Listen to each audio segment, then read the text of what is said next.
ॐ ह्रीं बृहस्पते नमः। ॐ ह्रीं बृहस्पते नमः। ॐ ह्रीं बृहस्पते नमः। ॐ ह्रीं बृहस्पते नमः। ॐ ह्रीं बृहस्पते नमः। ॐ ह्रीं बृहस्पते नमः। ॐ ह्रीं बृहस्पते नमः। ॐ ह्रीं बृहस्पते नमः। ॐ ह्रीं बृहस्पते नमः। ॐ ह्रीं बृहस्पते नमः। ॐ ह्रीं बृहस्पते नमः। ॐ ह्रीं बृहस्पते नमः।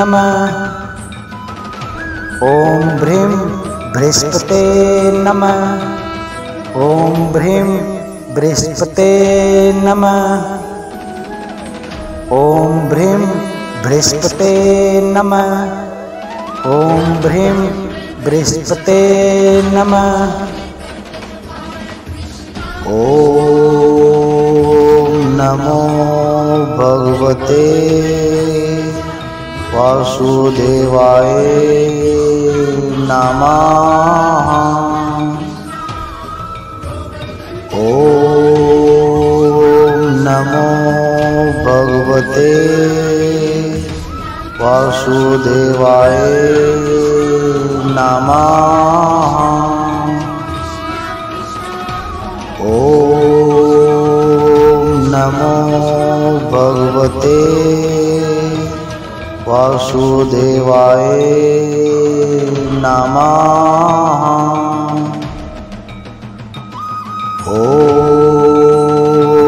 नमो भगवते वासुदेवाय नमः। ॐ नमो भगवते वासुदेवाय नमः। ॐ नमो भगवते वासुदेवाय नमः। ॐ नमो भगवते वासुदेवाय नमः। ॐ नमो भगवते वासुदेवाय नमः। ॐ नमो भगवते वासुदेवाय नमः। ॐ नमो भगवते वासुदेवाय नमः। शान्ताकारं भुजगशयनं पद्मनाभं सुरेशं विश्वाधारं गगनसदृशं मेघवर्णं शुभाङ्गं लक्ष्मीकान्तं कमलनयनं योगिभिर्ध्यानगम्यम् वन्दे विष्णुं भवभयहरं सर्वलोकैकनाथम्।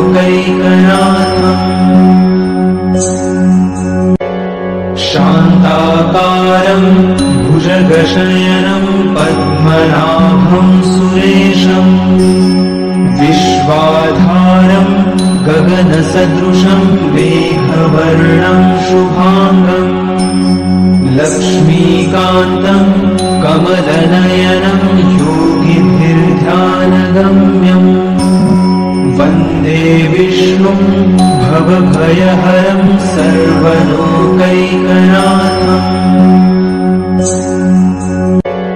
शान्ताकारं भुजगशयनं पद्मनाभं सुरेशं विश्वाधारं गगनसदृशं मेघवर्णं शुभाङ्गं लक्ष्मीकान्तं कमलनयनं योगिभिर्ध्यानगम्यम् वन्दे विष्णुं भवभयहरं सर्वलोकैकनाथम्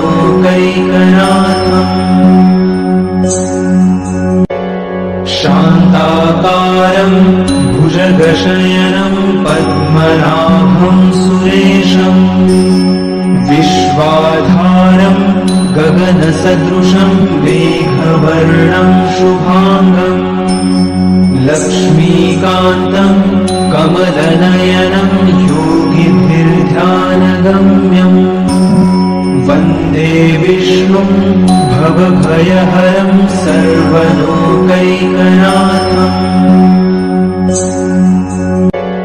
शान्ताकारं भुजगशयनं पद्मनाभं सुरेशं विश्वाधारं गगनसदृशं मेघवर्णं शुभाङ्गम् लक्ष्मीकान्तं कमलनयनं योगिभिर्ध्यानगम्यम् वन्दे विष्णुं भवभयहरं सर्वलोकैकनाथम्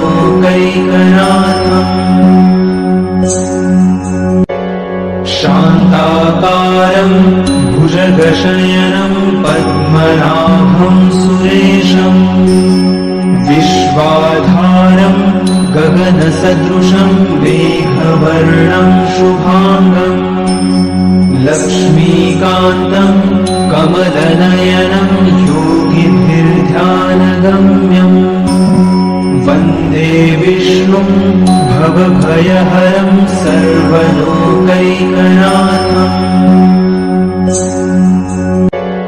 शान्ताकारं भुजगशयनं पद्मनाभं सुरेशं विश्वाधारं गगनसदृशं मेघवर्णं शुभाङ्गम् लक्ष्मीकान्तं कमलनयनं योगिभिर्ध्यानगम्यम् वन्दे विष्णुं भवभयहरं सर्वलोकैकनाथम्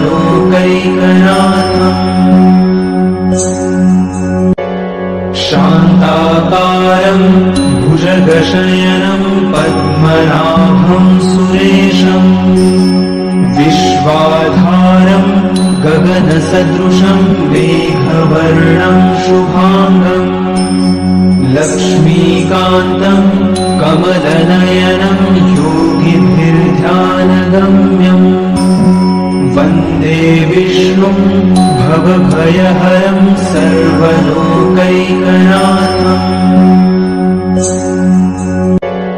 शान्ताकारं भुजगशयनं पद्मनाभं सुरेशं विश्वाधारं गगनसदृशं मेघवर्णं शुभाङ्गम् लक्ष्मीकान्तं कमलनयनं योगिभिर्ध्यानगम्यम् वन्दे विष्णुं भवभयहरं सर्वलोकैकनाथम्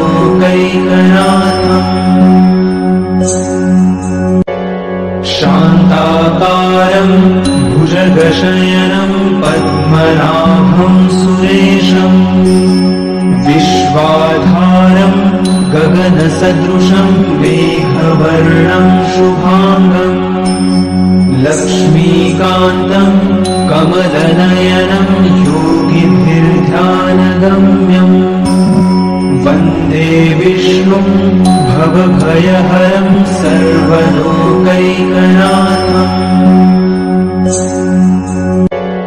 शान्ताकारं भुजगशयनं पद्मनाभं सुरेशं विश्वाधारं गगनसदृशं मेघवर्णं शुभाङ्गम् लक्ष्मीकान्तं कमलनयनं योगिभिर्ध्यानगम्यम् वन्दे विष्णुं भवभयहरं सर्वलोकैकनाथम्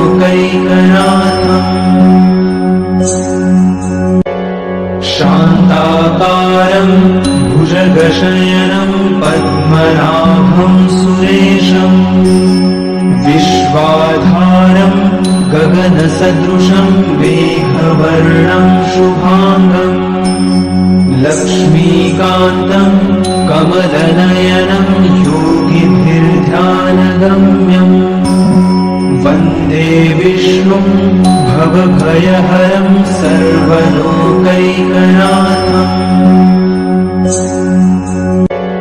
शान्ताकारं भुजगशयनं पद्मनाभं सुरेशं विश्वाधारं गगनसदृशं मेघवर्णं शुभाङ्गम् लक्ष्मीकान्तं कमलनयनं योगिभिर्ध्यानगम्यम् वन्दे विष्णुं भवभयहरं सर्वलोकैकनाथम्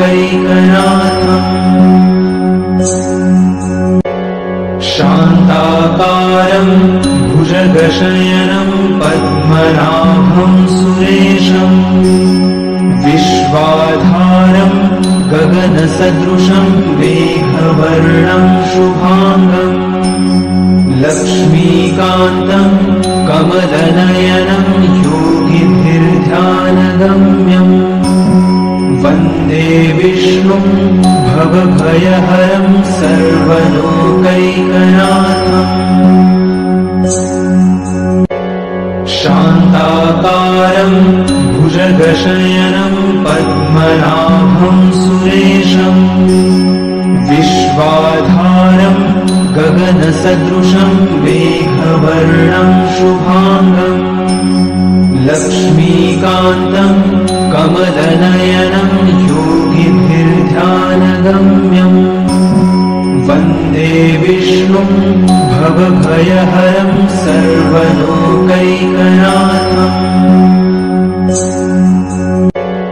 शान्ताकारं भुजगशयनं पद्मनाभं सुरेशं विश्वाधारं गगनसदृशं मेघवर्णं शुभाङ्गम् लक्ष्मीकान्तं कमलनयनं योगिभिर्ध्यानगम्यम् वन्दे विष्णुं भवभयहरं सर्वलोकैकनाथम्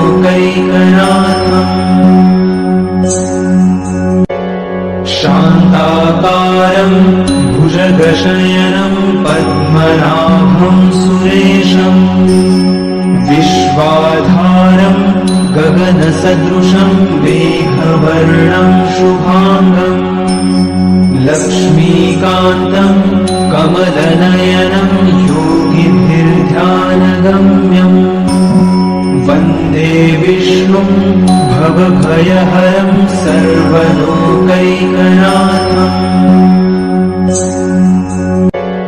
शान्ताकारं भुजगशयनं पद्मनाभं सुरेशं विश्वाधारं गगनसदृशं मेघवर्णं शुभाङ्गम् लक्ष्मीकान्तं कमलनयनं योगिभिर्ध्यानगम्यम्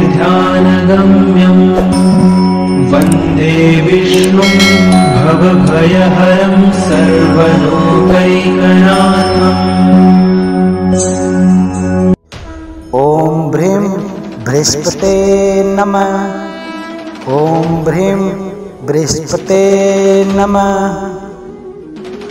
ॐ भ्रीं बृहस्पते नमः। ॐ भ्रीं बृहस्पते नमः। ॐ भ्रीं बृहस्पते नमः। ॐ भ्रीं बृहस्पते नमः। ॐ भ्रीं बृहस्पते नमः। ॐ भ्रीं बृहस्पते नमः। ॐ भ्रीं बृहस्पते नमः। ॐ भ्रीं बृहस्पते नमः। ॐ भ्रीं बृहस्पते नमः।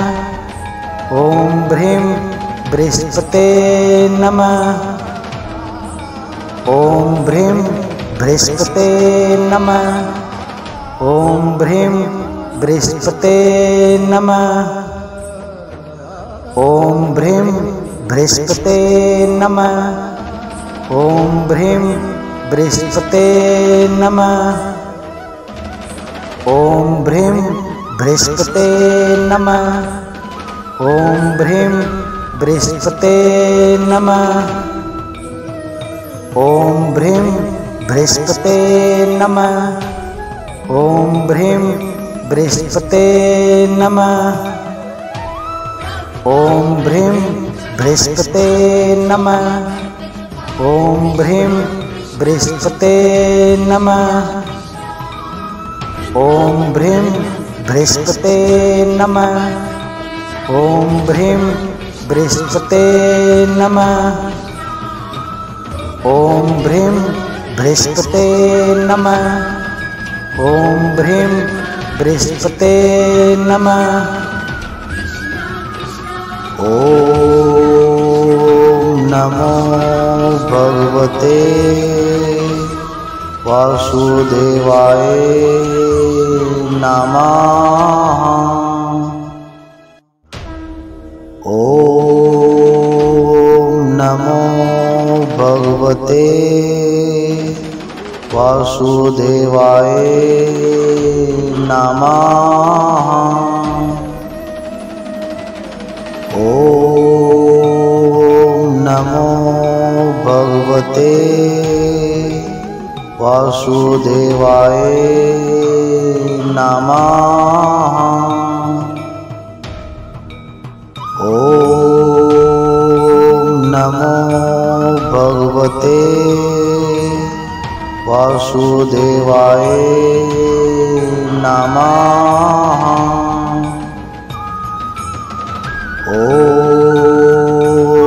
नमो भगवते वासुदेवाय नमः। ॐ नमो भगवते वासुदेवाय नमः। ॐ नमो भगवते वासुदेवाय नमः। ॐ नमो भगवते वासुदेवाय नमः। ॐ नमो भगवते वासुदेवाय नमः। ॐ नमो भगवते वासुदेवाय नमः। ॐ नमो भगवते वासुदेवाय नमः। ॐ नमो भगवते वासुदेवाय नमः। ॐ नमो भगवते वासुदेवाय नमः। ॐ नमो भगवते वासुदेवाय नमः। शान्ताकारं भुजगशयनं पद्मनाभं सुरेशं विश्वाधारं गगनसदृशं मेघवर्णं शुभाङ्गम् लक्ष्मीकान्तं कमलनयनं योगिभिर्ध्यानगम्यम् वन्दे विष्णुं भवभयहरं सर्वलोकैकनाथम्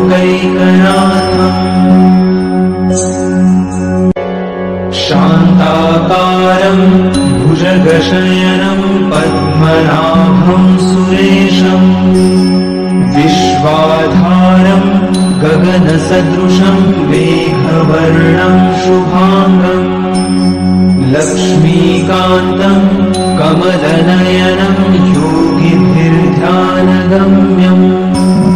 वन्दे विष्णुं भवभयहरं सर्वलोकैकनाथम्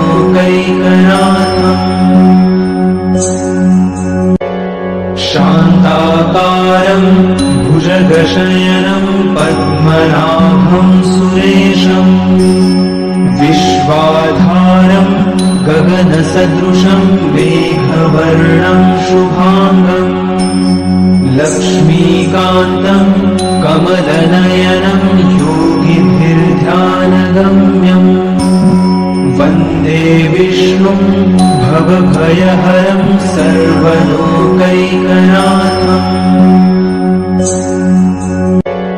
शान्ताकारं भुजगशयनं पद्मनाभं सुरेशं विश्वाधारं गगनसदृशं मेघवर्णं शुभाङ्गम् लक्ष्मीकान्तं कमलनयनं योगिभिर्ध्यानगम्यम् वन्दे विष्णुं भवभयहरं सर्वलोकैकनाथम् शान्ताकारं भुजगशयनं पद्मनाभं सुरेशं विश्वाधारं गगनसदृशं मेघवर्णं शुभाङ्गम् लक्ष्मीकान्तं कमलनयनं योगिभिर्ध्यानगम्यम् वन्दे विष्णुं भवभयहरं सर्वलोकैकनाथम्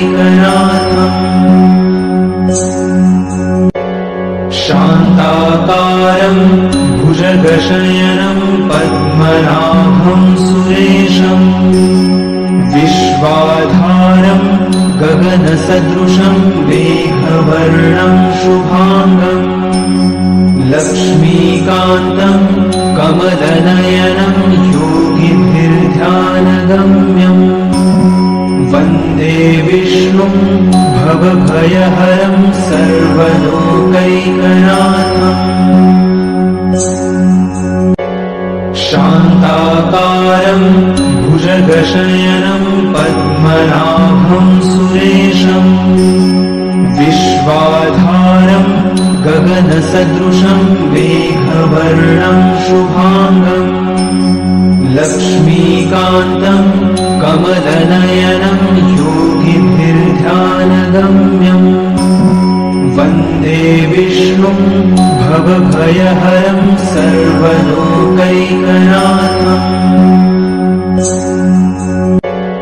शान्ताकारं भुजगशयनं पद्मनाभं सुरेशं विश्वाधारं गगनसदृशं मेघवर्णं शुभाङ्गम् लक्ष्मीकान्तं ॐ नमो भगवते वासुदेवाय नमः।